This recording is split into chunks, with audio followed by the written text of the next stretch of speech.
रामकृष्ण हरे. सज्जन हो, माणसाला जर व्यवस्थापनाचे ज्ञान नसेल तर साध्य प्राप्त होऊनही त्याचा काही उपयोग होत नाही. नरदेहापासून तर धनाचे, मनाचे, कामाचे सगळ्याचे व्यवस्थापन माणसाने केलं पाहिजे आणि त्याला ते करता आलं पाहिजे. आता नरदेह हा 100 वर्षाचा आहे असं गणित मांडलेलं आहे आणि तो दुर्लभ आहे. नरदेह दुर्लभ जाणा, शतवर्षाची गणना, अशी शतवर्षाची गणना केलेली आहे. त्यामध्ये ब्रह्मचर्य 25, 50पर्यंत गृहस्थाश्रम, 75पर्यंत वानप्रस्थ, 75 ते 100 संन्यस्त आश्रम असे विभाग केलेले आहेत. आणि प्रत्येक गोष्टीला त्यांनी नरदेहाचं व्यवस्थापन सांगितलेलं आहे. कारण फार महत्त्वाचं आहे, टाईम पास करण्यासाठी नाही आहे. प्रत्येक श्वास श्वास पर एक नाम ले, बिन श्वास मत खो, जाना नहीं वो श्वास को तो फिर आना न हो. एक श्वाससुद्धा लाख मोलाचा आहे. असा हा नरदेह आहे. त्याचं व्यवस्थापन करता आलं पाहिजे. त्याच्यानंतर नरदेह प्राप्त झाल्यानंतर ते पुढचे कामं आहेत व्यवहारातले, पारमार्थातले, तिची वेळ आहे, त्या वेळेचं व्यवस्थापन करता आलं पाहिजे. धन आहे, धनाचं व्यवस्थापन करता आलं पाहिजे. कामाचं व्यवस्थापन करता आलं पाहिजे. मनाचं व्यवस्थापन करता आलं पाहिजे. नाही तर कुणीकडे भटकेल ते मन. या सगळ्या गोष्टीचं जेव्हा माणसाला व्यवस्थापन करता येतं तेव्हा त्याचा मनुष्यजन्म सार्थकी लागतो. नाहीतर आला ह्याला आणि पाणी वाहता वाहता मेला.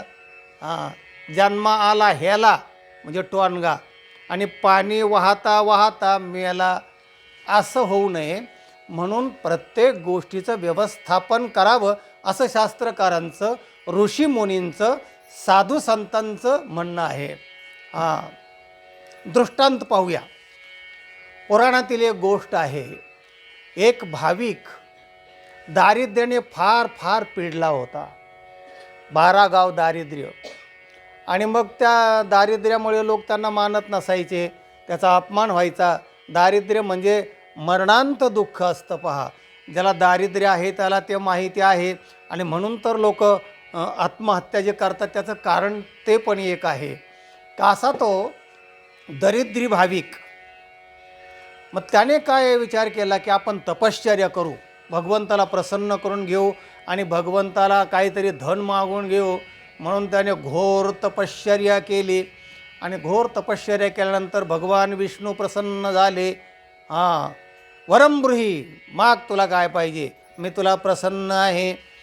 मग तो भाविक म्हणाला, भगवान, हा समोरचा जो डोंगर दिसतोय ना, तो डोंगर सोन्याचा करून मला द्या. भगवान म्हणाले, तथास्तु, तसं होईल. आणि झालं सोन्याचा डोंगर.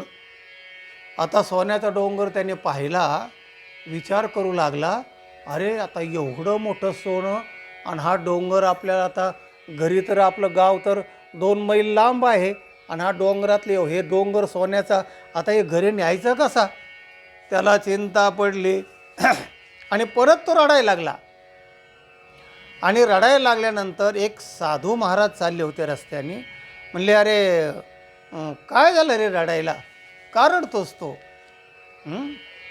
तेव्हा तो भाविक म्हणतो, मला भगवंताने सोन्याचा डोंगर करून दिला. समोर ते का पहा ना म्हणले कसा चमक मारतोय, सोन्याचा डोंगर करून दिला, पण घरी वाहून नेण्यासाठी माझ्याकडे पैसा नाही आहे आणि म्हणून मला रडायला येत आहे. साधूने कपाळाला हात लावला. अरे अरे अरे अरे अरे, भगवंताने मनुष्य देह दिला, ज्ञान दिलं, सगळं दिलं तुला आणि फक्त तुला व्यवस्थापन करता येत नाही आहे. त्याचं व्यवस्थापन कसं करायचं आणि काय करायचं हे तुला ज्ञान नाही. त्यामुळे तुला भगवंताने फुकट सोन्याचा डोंगर देऊ नये, काही उपयोग नाही.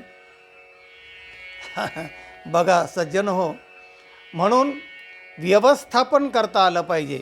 जर का तुम्हाला संसाराचं व्यवस्थापन करता आलं नाही परमार्थाचं व्यवस्थापन करता आलं नाही तर दुःखच अधिक वाढतं. आणि म्हणून साध्याबरोबर ज्ञानसुद्धा असावं लागतं. त्या भाविकाला ज्ञान नव्हतं, त्यामुळे सोन्याचा डोंगर मिळूनही काय उपयोग झाला नाही.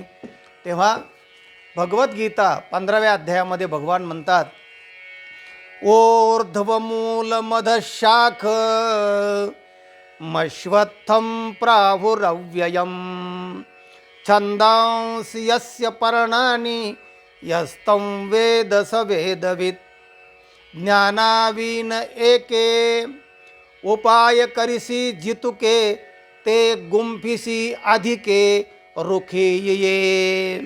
हे अर्जुना, एका ज्ञानाशिवाय जेवढे काय उपाय करशील ना, तर या संसार वृक्षात तू जास्त गुरफडवून जाशील, तुझी सुटका होणार नाही.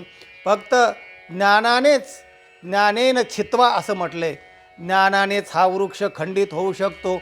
आणि म्हणून ज्ञान हे सगळ्या गोष्टीला मूलाधार आहे. तेव्हा तात्पर्य असं आहे, मनुष्य देहाचे निज्ञाने सच्चिदानंद पदवी घेणे एवढाधिकार नारायणे कृपा अवलोकने दिधला असे. मनुष्य देहायसा निध साधेल ते साधा सिद्ध करोनी प्रबोध संत पार उतरले. मनुष्य देहायसा निध हे धन आहे. साधेल ते साधा सिद्ध सगळं साधता येतं. करोनी प्रबोध संत पार उतरले. संतांनी या देहाचा, वेळेचा आणि सगळ्या संसाधनांचा चांगल्या प्रकारे उपयोग केला आणि ते तरुण गेले. म्हणून मनुष्य देहाचे ज्ञाने सच्चिदानंद पदवी घेणे एवढा अधिकार नारायणे कृपा अवलोकने दिधला असे. त्या ज्ञानाचा उपयोग करा. ज्ञान जाणून घ्या. तरण्याचे साधनं काय आहेत ते पहा. व्यवहारातले साधनं काय आहेत ते पहा. जर का तुम्हाला हे जर ज्ञान नसेल आणि साध्यप्राप्तीपर्यंत जरी तुम्ही प्रयत्न केले, तप केलं, डोंगर जरी मिळाला सोन्याचा, तरी तुम्हाला रडतच बसावं लागेल. कारण त्याला तुम्हाला ज्ञान नाही पुढचं व्यवस्थापनाचं. तेव्हा या गोष्टी फार महत्त्वाच्या आहेत. जाणून घ्या, शिका, प्रशिक्षण घ्या. संताला शरण जा. व्यवहाराच्या ज्ञानाला व्यावहारिक लोकांना शरण जा आणि ते साध्य प्राप्त करून घ्या. तो तुमचा अधिकार आहे. हा या व्हिडिओचा तात्पर्यार्थ आहे. हा व्हिडिओ इतरांना पाठवा. प्रेरणादायक आहे. साध्य प्राप्त झालं तरी ज्ञान कसं हवं, तरच काय उपयोग होतो, अशा प्रकारचा हा अतिशय महत्त्वाचा व्हिडिओ आहे. चॅनलला सबस्क्राईब करा. रामकृष्ण हरी.